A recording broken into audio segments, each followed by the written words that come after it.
Well, LA Mayor Eric Garcetti is one of several mayors in Texas today with other mayors to protest the family separation policy outside a federal detention center near El Paso. Good afternoon, Mayor. Thanks so much for joining us via the phone now. Were you able to go inside the detention center? No, we weren't. We had 14 mayors from around the country, Republicans, Democrats, Independents.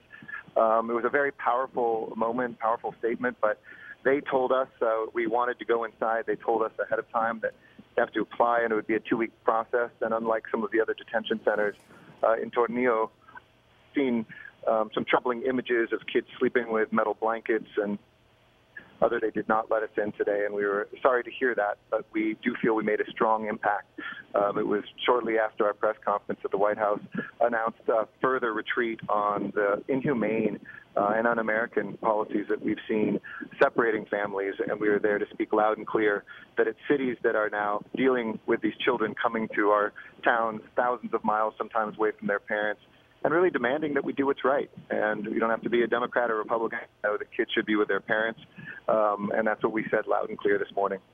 And Mayor, this trip was actually planned before President Trump's executive order. Have you kind of felt the change with this? Well, look, it was the right thing to do, and today's retreat further by the president was also the right thing to do. But you have over 2,000 children who are still away from their parents. Some of us saw those images of a child taken from his mother while she was feeding him, of a toddler helping an infant get a diaper on because there's no parents there, and she was the only one who knew.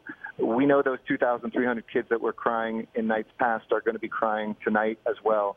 And the federal government, the Trump administration, has not been clear at all about a plan to reunite children. In fact, we said yesterday there was a busload, 2 busloads of children that went into this facility, and in Los Angeles, we know there's at least 100 of these children separated from their parents, far away from them now in our town. And we want the federal government to work with local officials, county and city officials, to help reunite these children before they are traumatized any further. And there is word that, if they aren't reunited with their parents soon enough, some of these kids could actually go into foster care and possibly even adoption, Mayor. Is that true? Absolutely. The longer we wait, and especially the younger these children are, how do you expect a 2-year-old or a 3-year-old to know everything about their parent or to be able to even help reunify with them?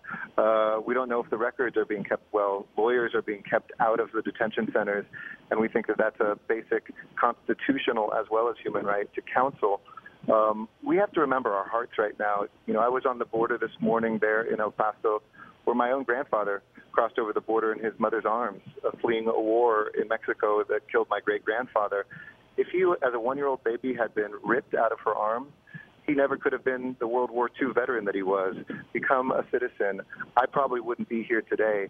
And it is just an elemental human thing that we all speak up and against, that this was inhumane, it is un-American, and we need to make sure these kids come home right now before it goes a day further and their parents potentially separated for good. And Mayor, I know that you weren't able to go into the facility, but did you all take some items with you for those kids? We did. The mayor of Seattle, the night before, bought a bunch of shoes for the children that were there, that we left those by the gate.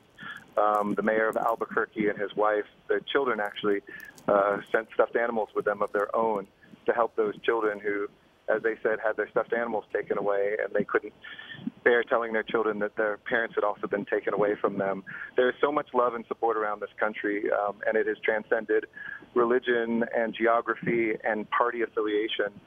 Tom Tate, a Republican from Anaheim, and me, a Democrat from Los Angeles, we're standing side by side with each other today, calling on the reunification immediately.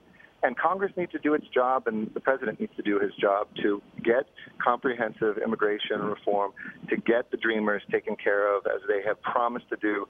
But there's been exactly 0 immigration laws passed by this Congress this year and last year. We need to change that, and they need to fix what they've broken.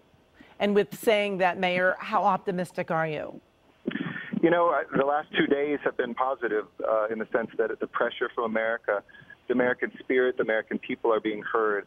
But I don't think we can let up. We need to demand that Congress support Senator Feinstein and Representative Liu's bills to enshrine that separation will not be policy.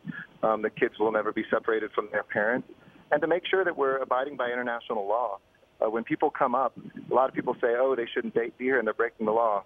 It is international law that people can come to the border if they are refugees and asylum seekers and say that their life is in danger, to say that they are going to be killed, and to have this country open up its arms as we have traditionally. So we have a lot of work to do, and today and yesterday were better than the days before, but we still have children whose voices should haunt us until they are back with their parents. Wow. Mayor Eric Garcetti joining us by phone. Thank you so much. He has been outside a federal detention center near El Paso. We certainly appreciate the mayor's time.